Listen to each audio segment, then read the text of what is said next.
C'est confirmé, l'exposition de la collection Courtauld à la Fondation Vuitton est bien l'une des plus exceptionnelles de l'année. Une exposition bluffante, émouvante même, comme on en voit extrêmement rarement. Alors pourquoi une telle émotion? Eh bien clairement pour l'enchaînement de chefs-d'œuvre qu'on va pouvoir y admirer.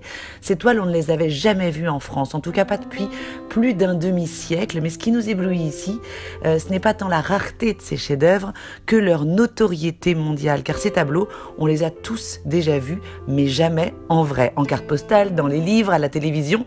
110 œuvres, 110 chocs, 110 émotions et bien plus. Manet, Seurat, Cézanne, Van Gogh, Gauguin, Renoir, Degas, Modigliani, Pissarro, Sisley, Monet, Toulouse-Lautrec, Bonnard, Le Douanier, Rousseau, bref, tous les plus grands maîtres de l'impressionnisme sont là. Et là encore, pas juste une accumulation de noms, quoique ça marche, mais l'accrochage de leurs plus grands chefs-d'œuvre. On avait été conquis par l'exposition de la collection Tchoukine, on est subjugué par celle de Courtauld. Comment ce collectionneur anglais a-t-il pu constituer une telle collection outre-Atlantique? Samuel Courtauld, c'est un philanthrope, un mécène passionné qui va faire découvrir l'impressionnisme au Royaume-Uni en acquérant les œuvres les plus iconiques, alors même que leurs artistes viennent tout juste de s'éteindre. C'est un œil visionnaire, c'est un œil ambitieux. Il lui faudra 8 ans seulement pour réunir des chefs-d'œuvre inestimables, sans doute la plus belle collection impressionniste au monde. Ici, nous allons même pouvoir pénétrer dans les salons, regarder de sa résidence londonienne, Home House, reconstituée dans des tons noirs et blancs comme un arrêt sur image impressionnant.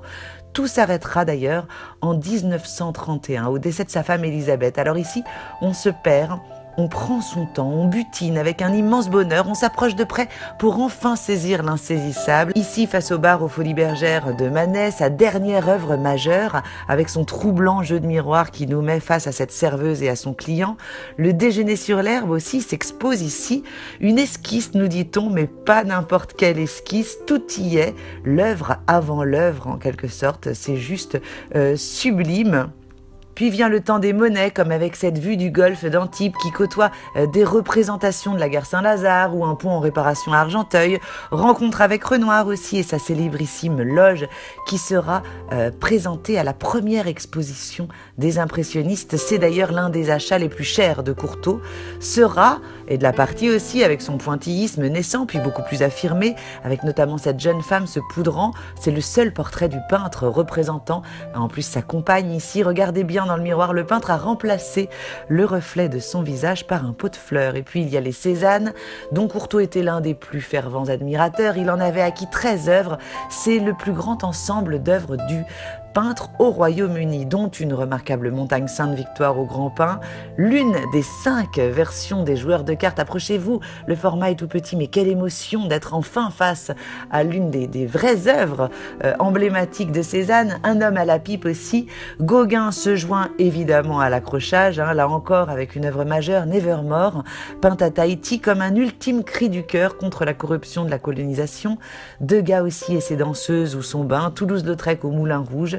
Le meilleur pour la fin peut-être, l'un des 43 autoportraits de Van Gogh, celui à l'oreille bandée de 1889, juste après sa dispute avec Gauguin, la première œuvre de Vincent Van Gogh dans les collections nationales britanniques, sans oublier notre coup de cœur, Champ de blé avec cyprès, un paysage tourmenté qui, vu en vrai, on vous jure, risque bien de vous bouleverser tant l'artiste y a mis son âme, ses souffrances, son amour et sa passion.